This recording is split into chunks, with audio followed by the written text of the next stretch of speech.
Halo, Assalamualaikum warahmatullahi wabarakatuh. Selamat pagi. Perkenalkan, nama saya Satria Arga Nugraha Kusuma Yuda, dengan nomor induk mahasiswa 240101204888. Oke, untuk pada kesempatan kali ini saya akan mempresentasikan tentang uh, materi digital marketing, tentang analisis strategi digital marketing di Tokopedia dengan metode SOSTAR.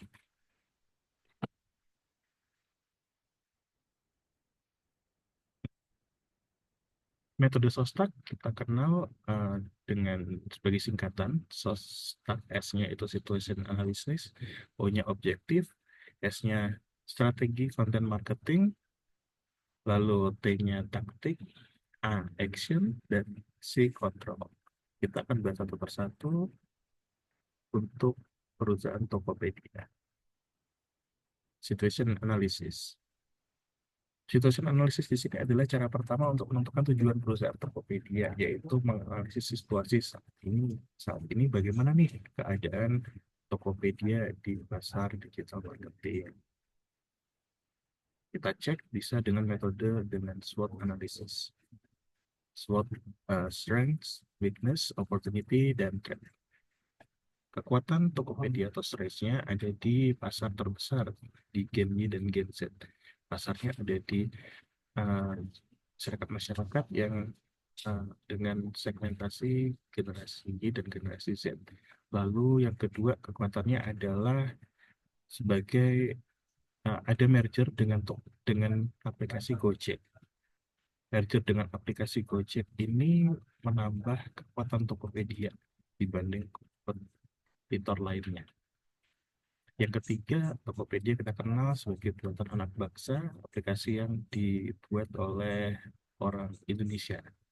Yang keempat, eh, dalam penelitiannya, user Tokopedia lebih banyak didominasi oleh pria dibanding wanita.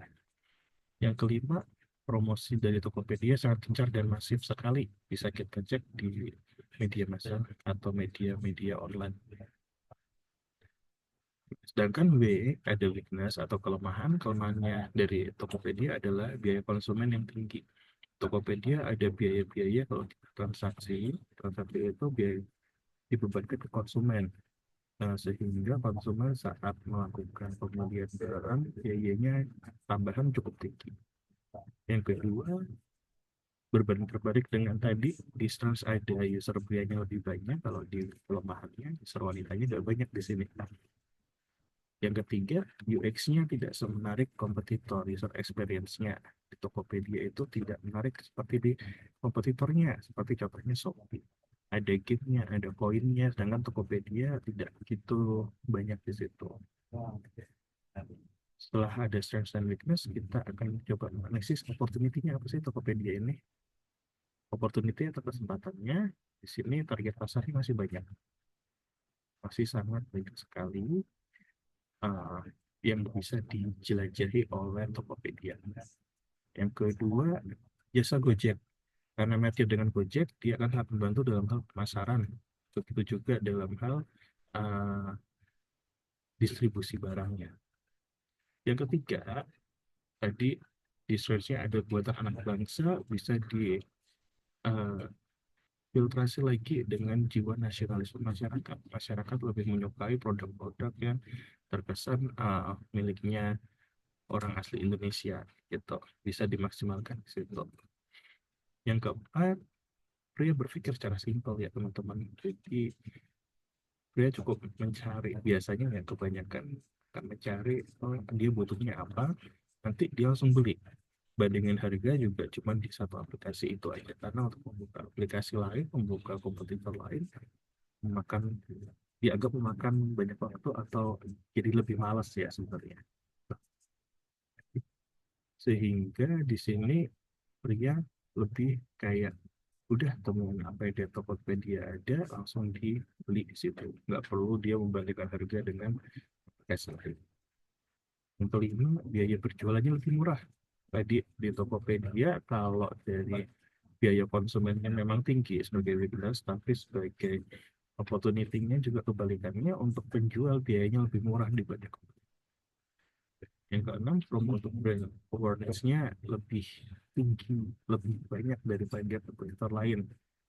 Buktikan dengan iklan-iklannya yang menarik empati kita, lebih bagus daripada kompetitornya yang ulang-ulang aja. Gitu. Sedangkan untuk trade atau tantangannya, konsumen mencari harga yang terendah. Yang mau tidak mau harus kita akui, namanya konsumen pasti mencari harga yang paling rendah. Jadi akan membandingkan dengan kompetitornya. Yang kedua, user wanita lebih cenderung untuk membeli kosmetik dan fashion. Di Tokopedia ini penekanannya lebih ke penjualnya bukan hanya sekedar kosmetik dan fashion. Kosmetik dan fashion ada di kompetitor sebenarnya, kayak gitu. UX kompetitornya lebih bervariasi dan menarik juga. Oke, setelah kita analisis SWOT-nya, kita udah tahu nih posisi Tokopedia di mana di pasar ini. Kita lanjut ke objektif atau tujuan. Tujuan perusahaan Tokopedia itu apa sih? Semua perusahaan pasti sama, tujuannya adalah mencari laba sebanyak-banyaknya.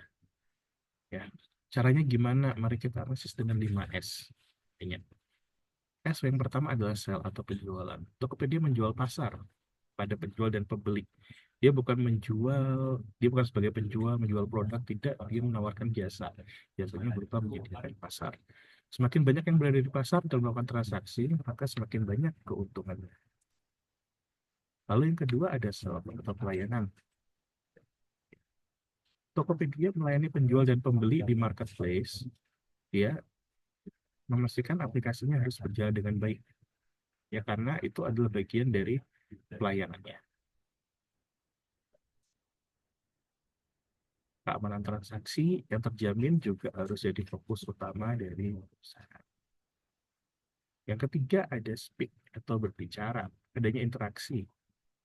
Interaksi dari pihak Tokopedia ke konsumennya juga merupakan bentuk pelayanan itu, seperti adanya customer service 24/7, ada saluran pengaduan, bisa juga dengan FAQ.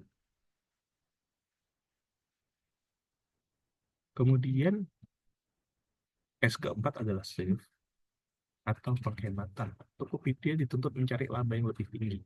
Makin tinggi terus, sehingga harus efektif dan efisien dalam beroperasi. Salah satunya dengan digital marketing caranya. Dia bisa menghemat banyak dengan beriklan di digital marketing. Cara digital marketing. Lalu yang kelima, terakhir ada sizzle atau memperluas. Tokopedia harus membuat brandnya semakin dikenal, semakin luas, semakin orang itu semakin tahu Tokopedia itu apa keunggulannya dibanding kompetitor. Gitu.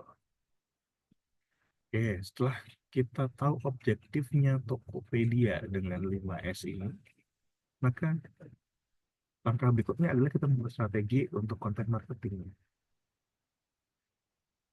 Apa yang dilihat dari strategi konten marketing, teman-teman bisa lihat ada segmentasi di situ. Segmentasinya, Tokopedia harus menentukan segmentasi pasarnya. Yang terbesar itu di Gen Y dan Gen Z. Jadi harus bisa berfokus di situ ya.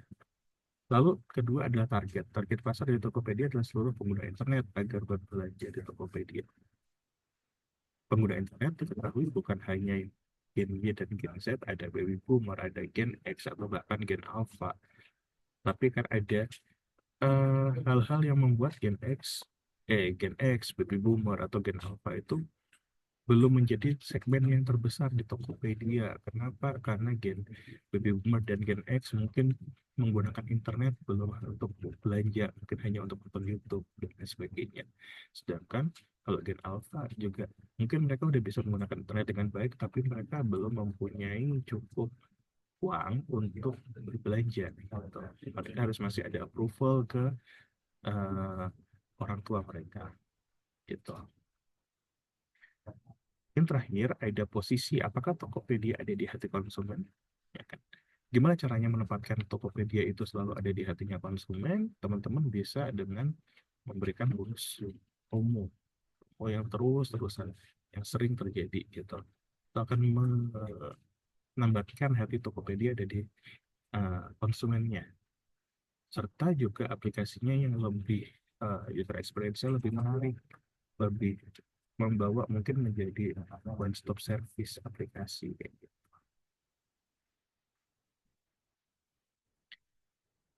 Setelah tadi ada strategi, lalu strategi tersebut dituangkan ke dalam taktik. Apa aja taktiknya? Kita menggunakan ANSYS 7P. Ya. 7P itu ada pertama produk. Meningkatkan fungsi produk layanan Tokopedia dengan menambah fitur dan fitur. Ya, karena yang dijual Tokopedia itu bukan barang, bukan apa, tapi adalah market, pasar ya.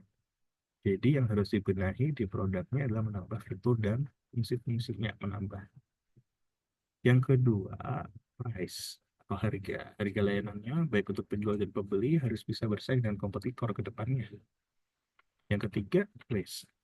Sebagai marketplace digital, mengembangkan dan merawat aplikasi dan website itu merupakan bentuk serve-nya Tokopedia untuk konsumen. Selain itu juga harus bisa menjaga kerahasiaan data. Yang keempat, ada promosi. Promosi masif dengan banyaknya voucher diskon dan iklan di media mungkin akan lebih menarik penjualan untuk penjual dan pembeli untuk berada di Tokopedia sebagai marketplace utama mereka.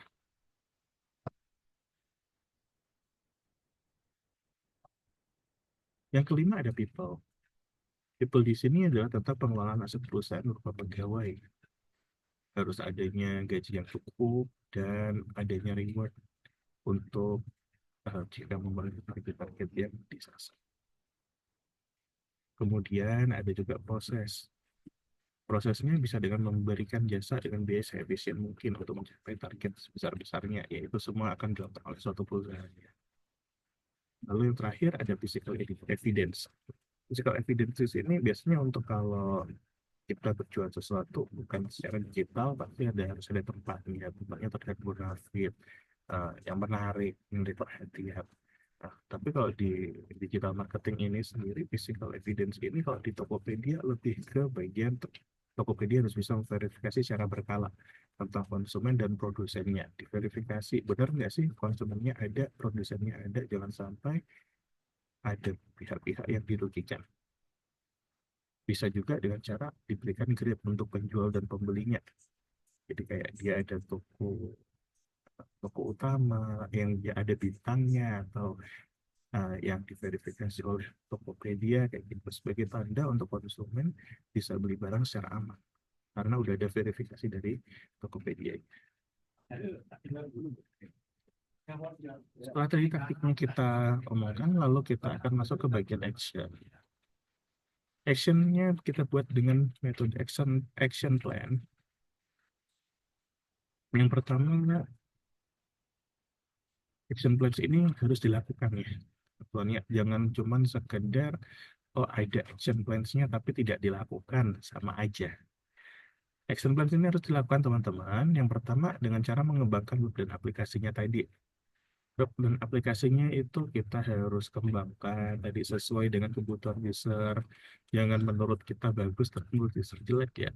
Karena tujuan utama kita adalah usernya lebih terbantu, lebih ada, eh, lebih apa ya, lebih sesuai kebutuhan user.